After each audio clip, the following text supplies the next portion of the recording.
গাঁজা খাওয়া জায়েজ আছে, কেমনে জায়েজ আছে বলছে আমপাড়া বইতে, হুজুরা তোমরা মাদ্রাসায় লেখাপড়া করো, আমপাড়া বইতে আছে না গইন জবর গা জিম জবর যা, গাঁজা খা জবর খা, কি হয় গাঁজা খাওয়া। ওদের কাছে গাঁজা খাওয়া জায়েজ হয়ে গেল। আমি আবার তাদেরকে পাল্টা প্রশ্ন করলাম, হ্যাঁ আমাদের আমপাড়া বই অবশ্যই গইন জবর গা জিম জবর যা খা জবর খা আছে, তবে আমাদের আমপাড়া বইয়ে কিন্তু এও আছে গইন পেশ গু খা জবর খা। নামাজ নাই রোজা নাই আছে শুধু চুল, সুন্নতের ধার ধারে না আশেকে রাসূল। বাজারে সারা বেলা চলে ওই নারীর মেলা, দেখনে যাই না চেনা মানুষ নাকি হনুমান, দিনে করে ভণ্ডামি আর রাত্রে মারে গাজাই টান। আর আমাদের দেশে যারা বিভিন্ন ফকিরির মুরিদ, লালনের মুরিদ বলেন, ন্যাংটা বাবার যারা মুরিদ, আকড়ায় যারা থাকে, তাদের কি মোশরাকার মশান, ওই 5 ব্যাটারির টর্চ লাইট দুটো মারলেও বোঝা যায় না এই লোকটা হাসে না কান্দে। লালনের মাজারে যে দেখা গেল, একবার বিশ্ববিদ্যালয় পড়া অবস্থায় গেছিলাম, কিছু লোক গাঁজা খাইতে খাইতে চুল দাড়ি মোষ সব হলুদ বানিয়ে ফেলেছে। আবার ওদের কাছে গাঁজা খাওয়া জায়েজ এই রকমের দলিলও আছে, বলে গাঁজা খাওয়া জায়েজ। ওরা কি বলে? ওরা বলে আমরা হচ্ছে মারেফতের লোক, শরীয়তের হুজুরদের কাছে কিছু নাই, মারেফতে যারা আছে ওদের কাছে তো কোরআন 30 পারা, আর আমাদের কাছে তো কোরআন 90 পারা। কয় পারা? 30 পারা জহিরি আর 60 পারা বাতিনি। কররে মোনাফেরের কাজ, ধ্যান যদি হয় দিলের নামাজ, ওদের পাঞ্জে গানা নামাজ পড়া লাগবে না। কোরআন হলো 90 পারা, শরীয়তে মানে না, ইমাম শুধু নামাজ পড়ায় নিজের নামাজ পড়ে না।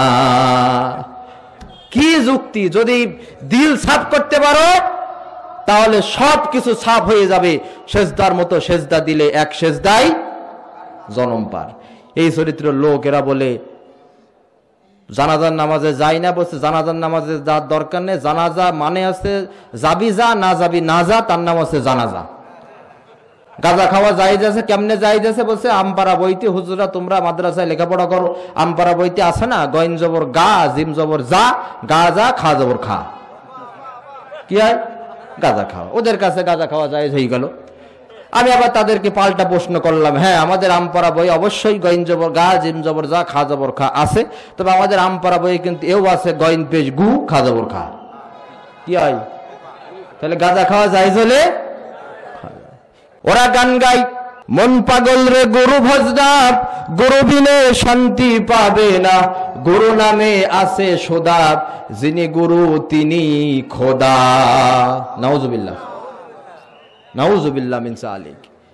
আমরা খাজা মঈনুদ্দিন চিশতির কথা বলি। খাজা মঈনুদ্দিন চিশতি কেমন ছিলেন? ওরা ছিলেন খানকার পীর আর ময়দানের বীর।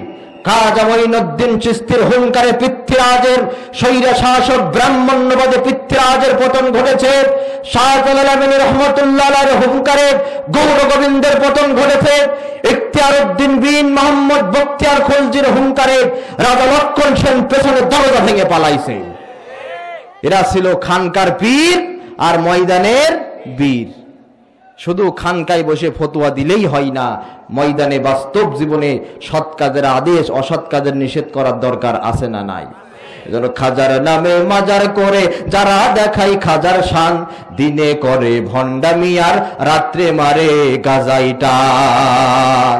নামাজ নাই রোজা নাই আছে শুধু চুল, সুন্নতের ধার ধারে না আশেকে রাসূল। বাজারে সারা বেলা চলে ওই নারীর মেলা, দেখনে যাই না চেনা মানুষ নাকি হনুমান, দিনে করে ভণ্ডামি আর রাত্রে মারে গাজাই টান। খাজার নামে মাজার করে যারা দেখাই খাজার শান, দিনে করে ভণ্ডামি আর রাত্রে করে গাজাই টান। আছে না নাই?